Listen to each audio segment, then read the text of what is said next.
प्यारे बच्चों, आज हम एक साम्राज्य की राजधानी विजयनगर के भाग 2 का अध्ययन करेंगे। आज हम जल संपदा, उस समय की जल संपदा किस तरह जल लोगों तक पहुंचता था उसका अध्ययन करेंगे। तुंगभद्रा नदी सभी बच्चों को पता है। तुंगभद्रा नदी विजयनगर साम्राज्य की एक प्रमुख नदी थी। उसके द्वारा वो इस तरह बहती थी कि वहाँ पहाड़ी क्षेत्र में एक प्राकृतिक कुंड का निर्माण हो गया था। वो प्राकृतिक कुंड पानी से, जल से भरा रहता था और वो जल लोगों के पीने या सिंचाई के लिए प्रयुक्त होता था। वहाँ का जो उस तुंगभद्रा नदी का या विजयनगर के आसपास का जो दृश्य था वो रमणीय ग्रेनाइट की पहाड़ियों से घिरा हुआ था।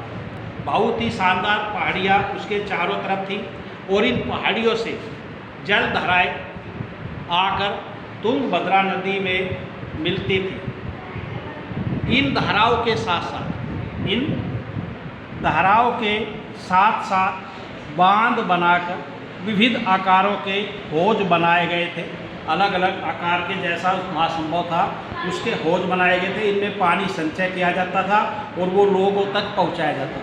यही कारण है कि यह क्षेत्र शुष्क क्षेत्र माना जाता था।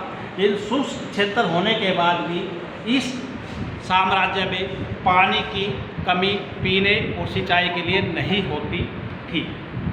यहाँ के जो सबसे महत्वपूर्ण जलाशय था वो कमलपुरम था। कमलपुरम जलाशय यहाँ का एक महत्वपूर्ण जलाशय था। इसका निर्माण 15वीं शताब्दी में करवाया गया था। इसका निर्माण 15वीं शताब्दी में कराया गया था। इसके अलावा यहाँ इस समय में नहर भी बहुत संख्या में थी और सबसे जो प्रमुख नहर थी वो थी हिरिया नहर। इस नहर से तुंगभद्रा नदी से पानी लाया जाता था और इसका प्रयोग सिंचाई के लिए किया जाता था। ऐसा विश्वास किया जाता है कि इसका निर्माण संगम वंश के शासकों द्वारा इस नहर का निर्माण कराया गया। इस चित्र में विजयनगर साम्राज्य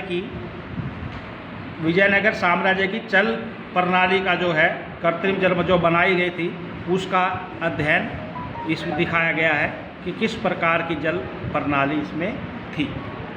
प्यारे बच्चों, इसके बाद है किले, बंदियाँ और सड़कें। विजयनगर साम्राज्य का एक महत्वपूर्ण अंश या उसकी विशेषता उसकी किलेबंदी थी। जितने भी विदेशी यात्री आए उन्होंने विजयनगर साम्राज्य के किलेबंदी की प्रशंसा की। 15वीं शताब्दी में फारस का जो यात्री फारस ईरान के लिए प्रयोग होता है, अब्दुल रज़ाक आया था और वो यहाँ की किलेबंदी से बहुत ज़्यादा प्रभावित हुआ था। यहाँ 7 पंक्तियाँ दुर्ग की इसमें थी।